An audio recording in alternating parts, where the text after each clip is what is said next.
My name is Ken Hall, and I'm the Director of Sustainable Design Development Systems for Gensler. We're the largest pure design firm in the world. We're a global firm, 44 offices. And I've spoken to you over the last couple of years about what I've been trying to do at Gensler, and I'm going to give you a real quick update, which is that last year we were in the middle of something we called Gensler University, where we brought a group of people together, 32 in total, for 6 months of work. 3 live working sessions, collaboration across long distances in between, people from all over the world. And their goal was really to help us reinvent our design process, to create a sustainable design process. And this is the final image of the final presentation to David, Andy, and Diane, which we call DAD. I used to think that meant Art Gensler, but it means David, Andy, and Diane. And we're unique in that we actually have a shared CEO position. 3 people run the company. 2 men and a woman. And what really blew me away is that we accept the notion that our work is on the damaging side of things, that the best LEED Platinum building is still a damaging building. There's a goal to get towards net zero, but net zero means something very different than what we're doing now. Net zero energy, net zero water, net zero waste.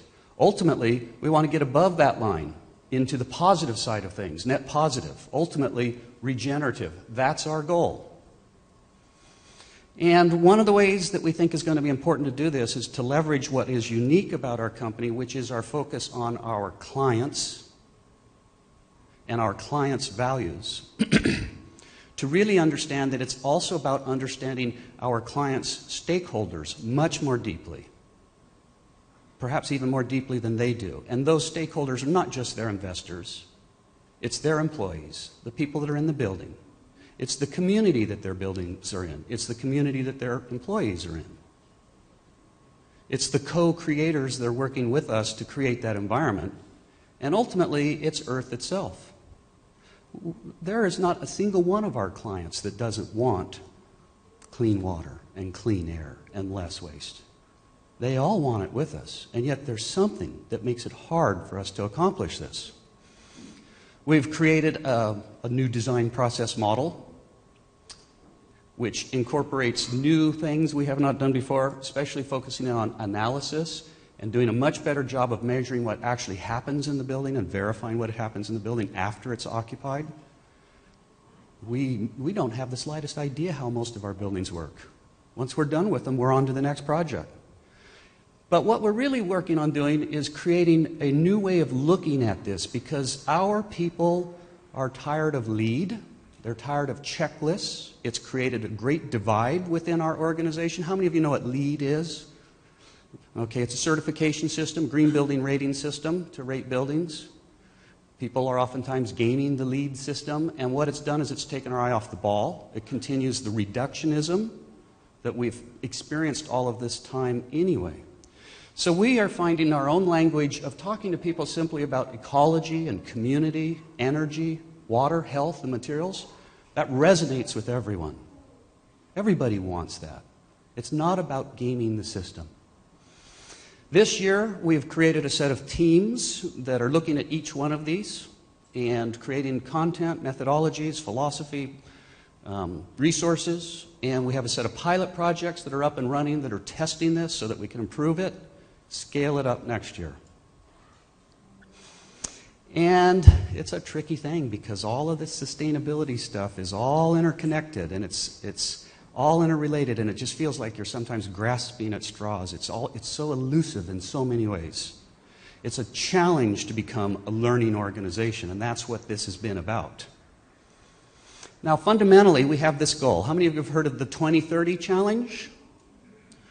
Originally created by Ed Mazria, who recognized the tremendous damage that our buildings do, which is nearly half of all of the carbon that's contributed in this country.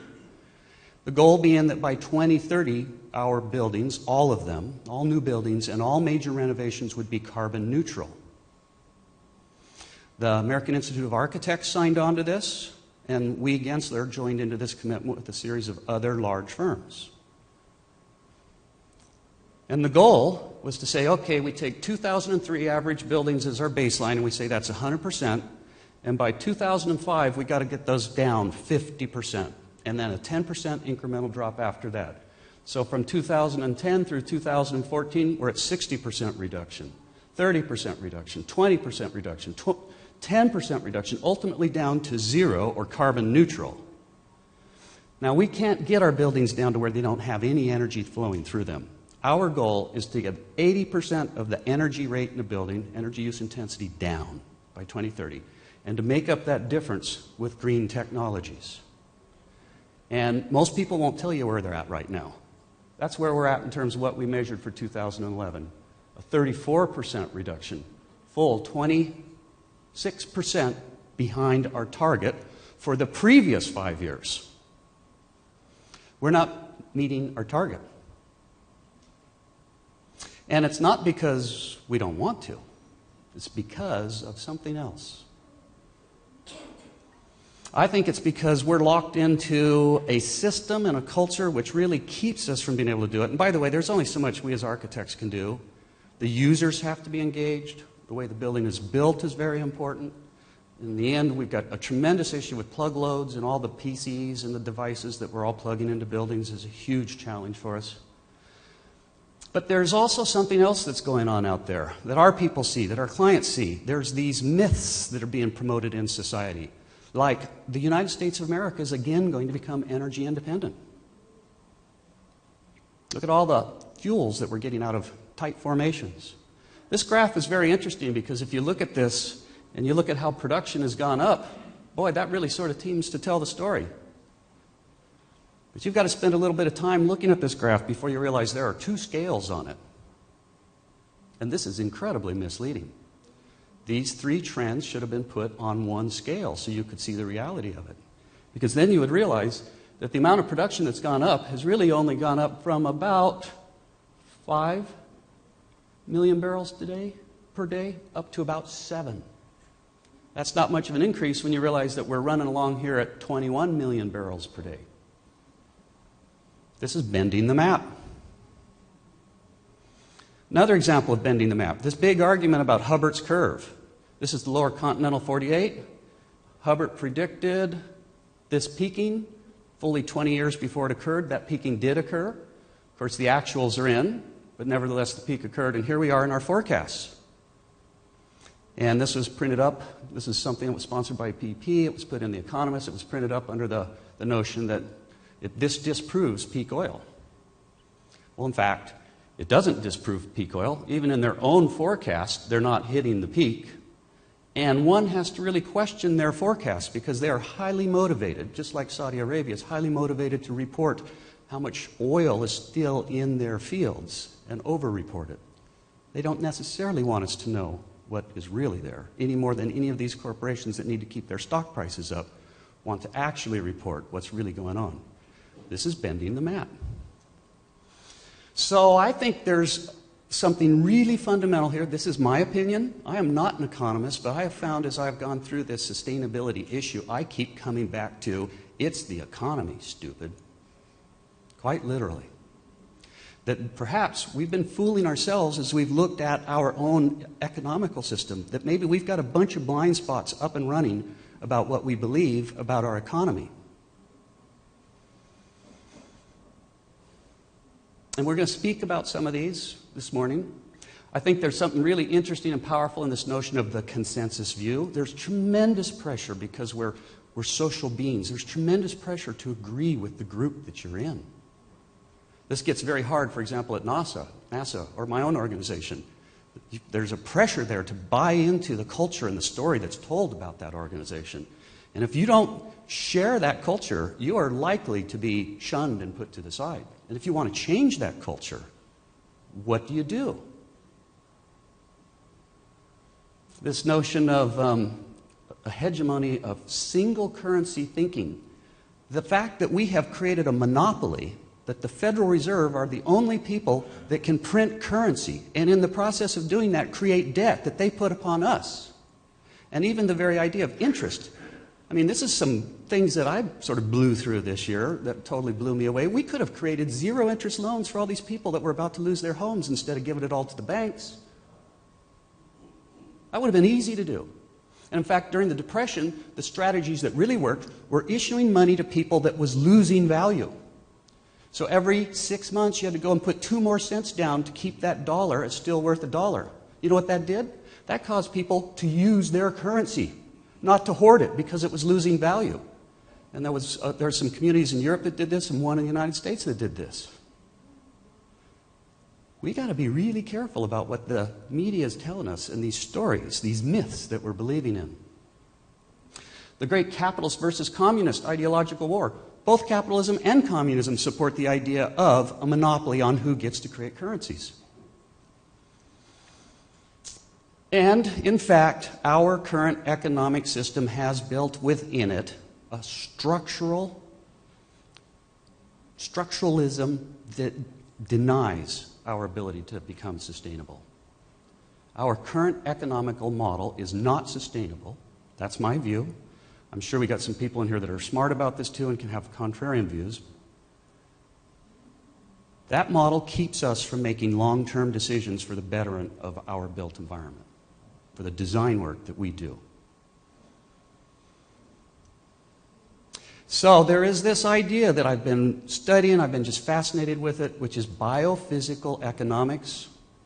The notion that the economical systems that we have up and running that are mainstream by consensus today, whether we're talking neoliberalism, Keynesianism,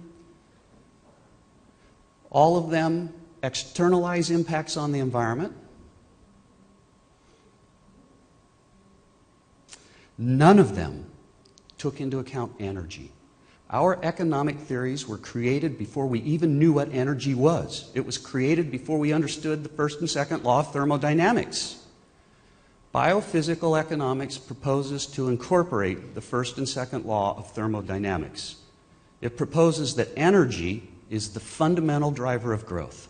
And that's true at a cellular level. If you think about calories in your body, if you don't have enough calories, if you aren't getting more calories per day, you are diminishing in life. The more calories you get, the more abundance you have. The more energy you have, the more ability the society has to specialize. This growth curve that we've been on for the last 300 years isn't just because we're a brilliant, crafty species, which we are.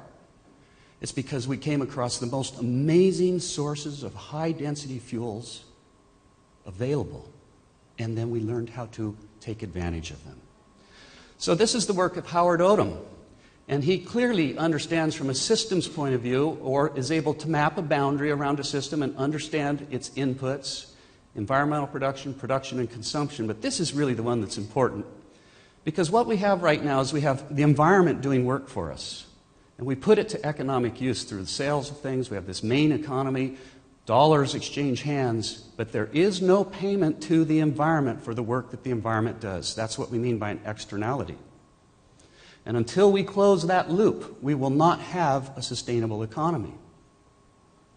And so one of the propositions today is a transition to something which, and here's where we get into an interesting thing, warm and fuzzy words versus cold and prickly words. Okay? And language is so interesting with us human beings. And I called it steady state economy, and Jack said no, it was third order systems control, I believe. And I've asked him to explain that a little bit more. Steady state maybe isn't the right word for it. Maybe it's a change from an economy that focuses on quantitative measures to one that focuses on qualitative measures. Herman Daly speaks of the fact that we occupied an empty world. We had a small economy in an empty world. We were constrained by man-made capital. We had plenty of natural capital. Capitalism makes a lot of sense in that context, and it was perhaps the right thing to do to grow the way we did, the perfectly natural thing to do. But we have changed now. We are fundamentally in a situation where our constraint isn't man-made capital, it's natural capital. The natural capital that we're rapidly chewing up and diminishing. And the hourglass model, originally proposed by the man that created it all, a Russian man who came to Chicago, Georges Rogan, who really created biophysical economics. And he asked us to conceive of our world as sort of a flow, a solar flow, incoming, low entropy energy, slowly flowing into this planet over time.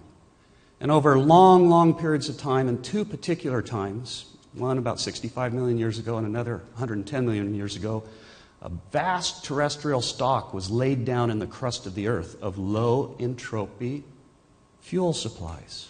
And of course, these are our fossil fuels. And we have a vast stock of them.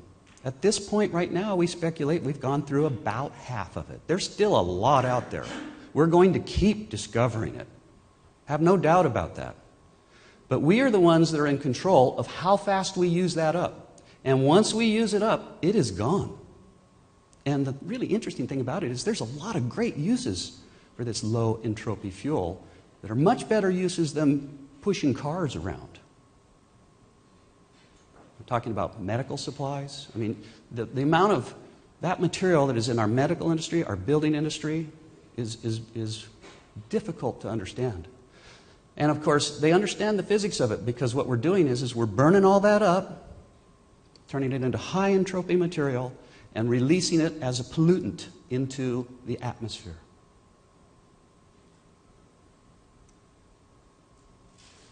These two slides just real quickly reinforce the notion that GDP is directly tied to energy.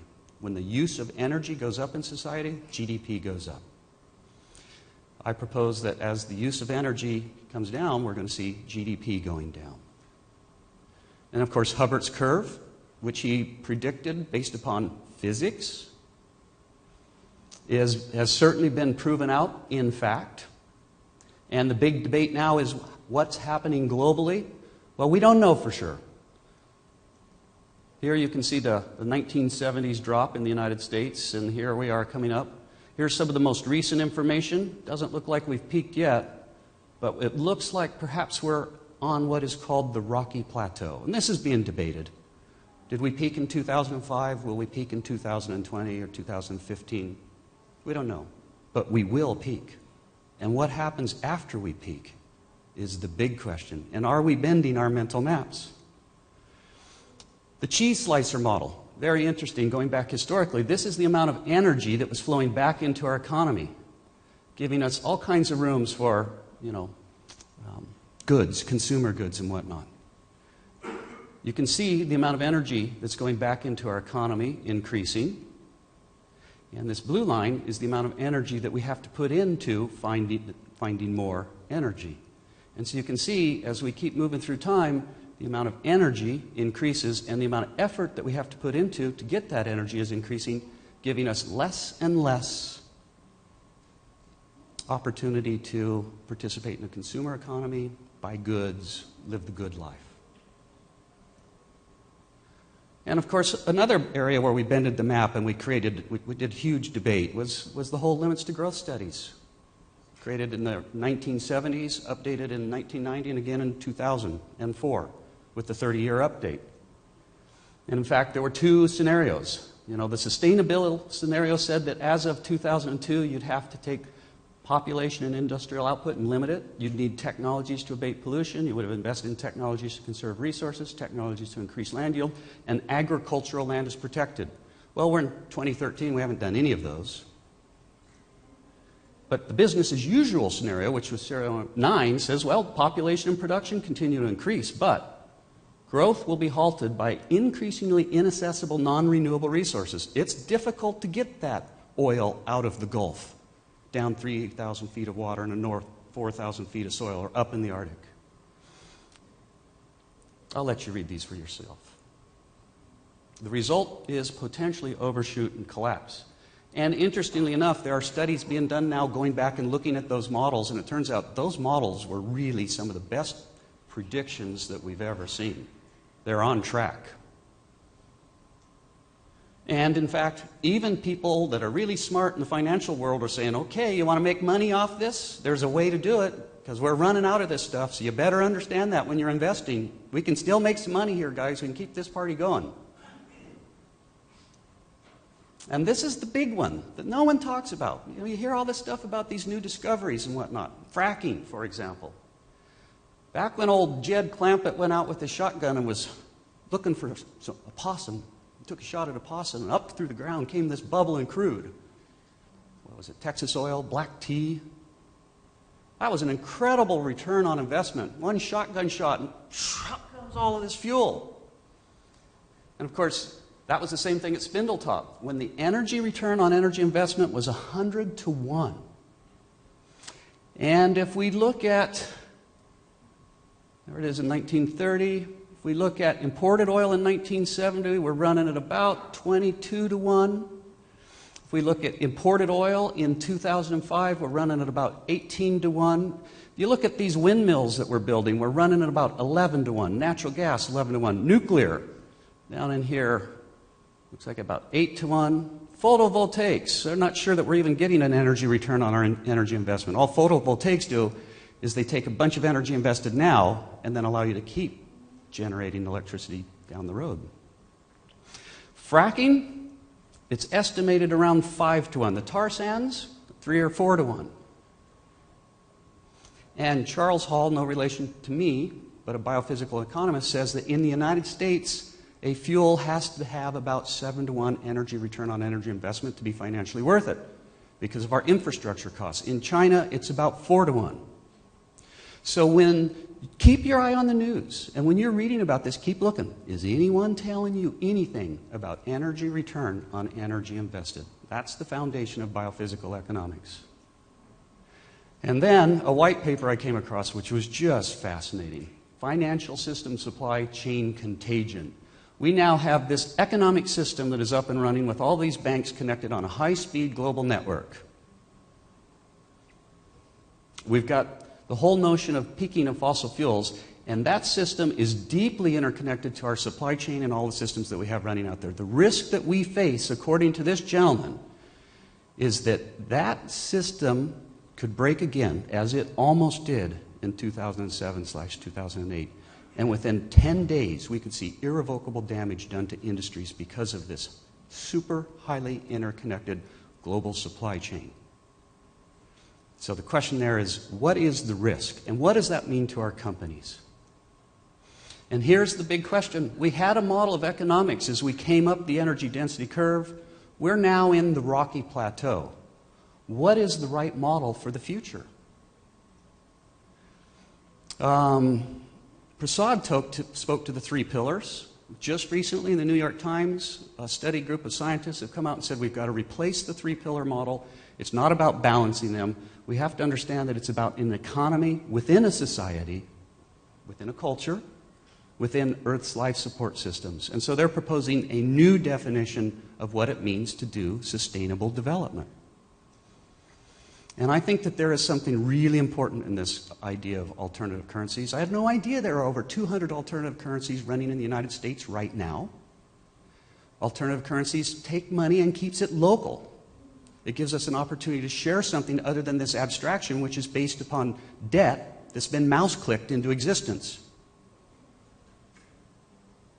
I wonder if there's a currency that our clients could invest in us that would enable us to put more time into doing a better job in their buildings. And then we have things like cradle to cradle, which is a different economic model, which is really powerful. And in Europe, they've tried and begun to implement aspects of this. And it says we have a technical nutrient cycle and we have a biological nutrient cycle. And all of these technological products must be recyclable back into the technological nutrient cycle. And same thing for the biological nutrient cycle. And, by the way, the monstrous hybrids are the responsibility of the manufacturer to store until such a time as technology can be created that will return them back to either the biological or the technical nutrient cycle. And then we have Ray Anderson, who passed away this past year, tremendous visionary, founder of Interface, built a great company. And then he came across Paul Hawkins, and he realized that in building the great company he had built, he was building something that was incredibly damaging. And he went about changing the direction of that company. And he's got a wonderful presentation from a TED Talk. It's resourced here. You'll have access to it online. You can just go look it up, Ray Anderson, where he pointed out the fact that they have now taken their greenhouse gases down by 82% in absolute tonnage. They did that in 12 years. As a consequence, their sales are up 2/3, their profits have doubled, they're halfway to zero impact, which they intend to get to by 2020. He says, this is just simply a better business model. So, I have some questions here. I would like very much to hear some feedback. One of the big questions that's on my mind that is somewhat related to this is the top one. Is sustainable leadership different somehow than just leadership? I think that there is something, a new challenge that's here in sustainability that from a leadership point of view really needs some further dissection. And we've been talking about it amongst us as a group. That's all I've got. And now I would really be interested in some feedback, pushback. Tell me I'm full of it. I've heard that before. I can take it. So I'm going to step in first and pull up what I started with, which is context. And all of these massive problems that you're pointing out and all those declining slopes have as a basic assumption that we have the same number of people here, or an increasing number of people. Those problems go away if you change the context. If we have lots of volunteers not to be here, the fact that we have declining production isn't a problem. So without understanding the global context, and then people are only one part of it, and the distribution mechanisms are another part of it. Without understanding the context on which you're placing this, it's an incomplete picture. Any volunteers not to contribute to population? I've already done that. Prasad, you wanted to jump in? Oh, okay. Then Doc. I saw this in a book by Lovelock, you know, the guy with the Gaia hypothesis.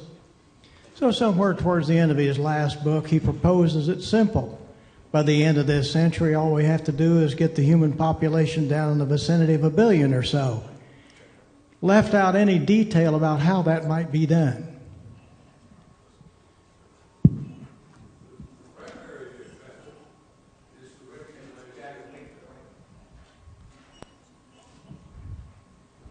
The primary method, and goes back to Ken's initial presumption, is that the conceptualization of a human being is not carbon neutral. So if you really want to flatten down everything to make it carbon neutral, you've got to get rid of the wanton reproduction on the surface of the earth. Second thing that strikes me is that economics, as used here, seems to be dealing with money, whereas the real definition of economics is the exchange of all goods, whether it's money or ideas or whatever, right? So when you rethink some of your charts in the sense, or precise them to be about the monetary system, not economics in general, you come up with some different conclusions. The other thing is that most all systems oscillate. So this notion of the peak hydrocarbon event is very naive because it doesn't say, and then what, right? And the next notion I think that is important here is that in the notion of economics, beyond fiscal economics, is the building of joy on the surface of the earth, self-respect, and knowledge. And Peter told us, 5 or 8 years ago, that knowledge turnover is the real measure of how well we're doing for a sustainable society. And so maybe some other measures like gross domestic charity is more important than gross domestic product. Right? By the way, you said once we use it up, it's gone. Plate tectonics may have a different answer about that, because that presumes that there's no more gold being manufactured today down in the bowels of our planet.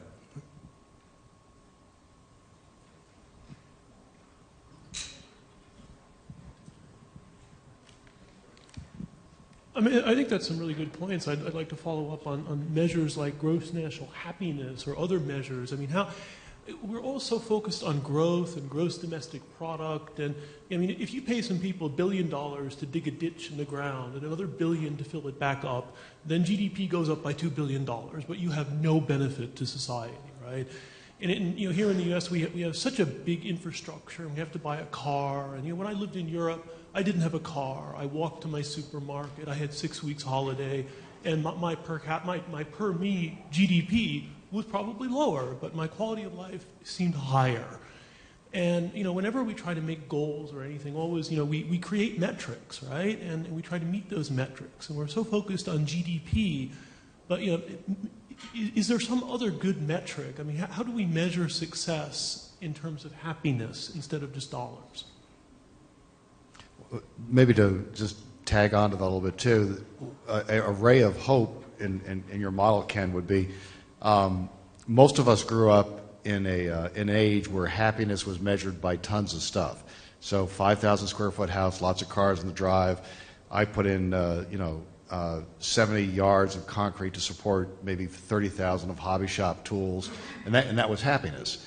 And yet today's kids can contain their life, their libraries, within a device, they can hold in their hand, be entirely happy with, So the point is that you could easily argue that equal quality of life can be achieved with half the tons of stuff, and that does sort of flatten out some of the doom and gloom and the rest of that. The other thing that I want to point out is that measurement, it's not so much the focus on GDP. It's the focus on change in GDP that we obsess about. Not the absolute number, but the fact that if it's not growing, it's bad. Now, there are some technology changes that we're going to see in the next 2 or 3 years that are going to fundamentally change the economics of things. And I'm not talking about 3D printing, but there are devices that we all have in our houses and in our offices, which we spend thousands of dollars per person or per household. And that is going to be completely wiped away. They're not going to be needed anymore. Now, when this technology comes on board, the overall global GDP is going to drop because all of the people that are making those buggy whips are not going to make that many more buggy whips, and the new things that are replacing them are, a couple $100 or maybe less. And so the obviating of existing technologies is something that we are continuing to see that will have huge impacts on GDP, but again, huge impacts for the positive on quality of life and sustainability along the way. And no, I can't talk about it. Anyone have any other thoughts?